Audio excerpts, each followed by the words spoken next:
السلام علیکم۔ آج بدھ 5 اگست 2026 ہے۔ آپ دیکھ رہے ہیں کشمیر پین ٹیلی ویژن کی اردو سروس۔ میں ہوں نازیہ۔ آئیے آغاز کرتے ہیں آج کی اہم خبروں سے۔ آج 5 اگست کو جموں و کشمیر کی خصوصی آئینی حیثیت کے خاتمے کی 7ویں برسی کے موقع پر پوری وادی میں سخت سیکیورٹی انتظامات کیے گئے۔ سری نگر کے حساس علاقوں خصوصاً لال چوک اور اہم سیاسی جماعتوں کے دفاتر کے اطراف اضافی نفری تعینات کی گئی، جبکہ نیشنل کانفرنس اور پیپلز ڈیموکریٹک پارٹی کے ہیڈ کوارٹرز جانے والے کئی راستے احتیاطی طور پر بند رکھے گئے۔ دونوں جماعتوں نے اس دن کے حوالے سے احتجاجی پروگراموں کا اعلان کیا تھا۔ وزیر اعلیٰ عمر عبداللہ نے اس موقع پر اپنے پیغام میں کہا کہ نیشنل کانفرنس 5 اگست 2019 کے فیصلوں کو نہ بھولی ہے اور نہ ہی انہیں قبول کرتی ہے۔ انہوں نے کہا کہ جماعت جموں و کشمیر کے حقوق اور شناخت کے تحفظ کے لیے اپنی جدوجہد جاری رکھے گی۔ اپنے پیغام کے اختتام پر انہوں نے معروف شاعر رابرٹ فراسٹ کے الفاظ "miles to go before I sleep" کا حوالہ دیتے ہوئے عزم کا اظہار کیا کہ منزل ابھی باقی ہے۔ ادھر نئی دہلی میں پارلیمنٹ کے باہر کانگریس صدر ملکارجن کھڑگے، راہل گاندھی، انڈیا اتحاد کے دیگر رہنماؤں اور جموں و کشمیر نیشنل کانفرنس کے اراکین پارلیمنٹ نے مشترکہ احتجاج کیا۔ مظاہرین نے جموں و کشمیر کو فوری طور پر مکمل ریاست کا درجہ بحال کرنے کا مطالبہ دہرایا۔ سری نگر میں نیشنل کانفرنس نے جنرل سیکرٹری علی محمد ساگر کی قیادت میں پارٹی ہیڈ کوارٹر نوائی صبح پر احتجاجی مظاہرہ کیا۔ کابینہ وزراء، ارکان اسمبلی اور سینئر رہنما اس میں شریک ہوئے، تاہم سیکیورٹی فورسز نے احتجاجی مارچ کو پارٹی دفتر سے باہر جانے کی اجازت نہیں دی۔ پارٹی نے ایک بار پھر ریاستی درجے اور آئینی حقوق کی بحالی کا مطالبہ کیا۔ دوسری جانب پیپلز ڈیموکریٹک پارٹی کی صدر محبوبہ مفتی نے 5 اگست کو جموں و کشمیر کی تاریخ کی ایک تاریک رات قرار دیا۔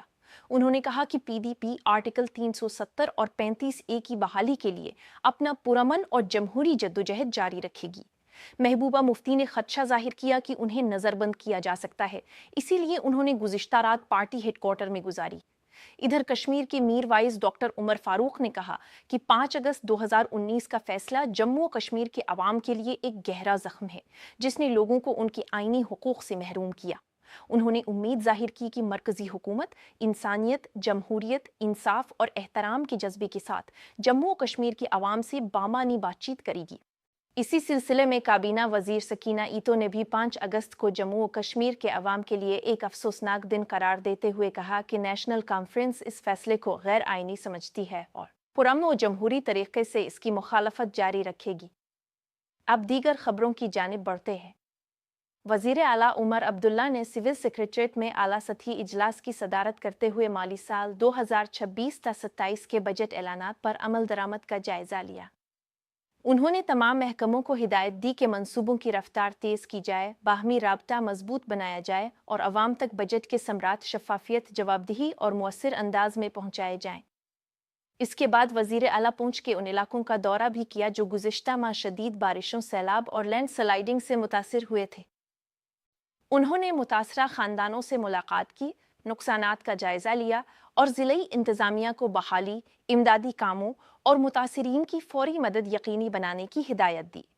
ادھر لیفٹیننٹ گورنر منوج سنہا نے سری نگر کے شیر کشمیر انٹرنیشنل کانفرنس سینٹر میں دہشت گردی سے متاثرہ شہریوں کے اہل خانہ میں سرکاری ملازمتوں کے تقرری نامے تقسیم کیے۔ انہوں نے کہا کہ حکومت انصاف، باز آبادکاری اور باوقار روزگار فراہم کرنے کے اپنے عزم پر قائم ہے اور ہر اہل متاثرہ خاندان کو امداد فراہم کی جائے گی۔ صنعتی شعبے سے متعلق ایک اہم پیش رفت میں جموں و کشمیر حکومت میں حالیہ اداریے میں کی گئی تنقید کو مسترد کرتے ہوئے کہا کہ ماضی میں بنیادی ڈھانچے اور سرمایہ کاری کی کمی کے باعث کئی مرکزی صنعتی اسکیموں سے مطلوبہ فائدہ حاصل نہیں ہو سکا۔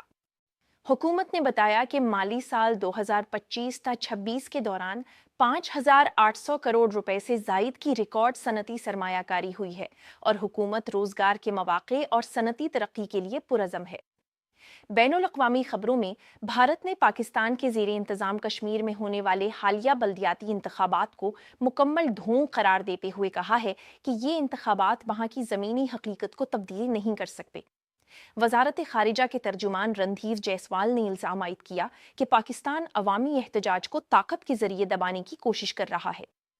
معاشی خبروں میں ریزرو بینک آف انڈیا نے مسلسل تیسری بار ریپو ریٹ 5.25% پر برقرار رکھنے کا فیصلہ کیا ہے۔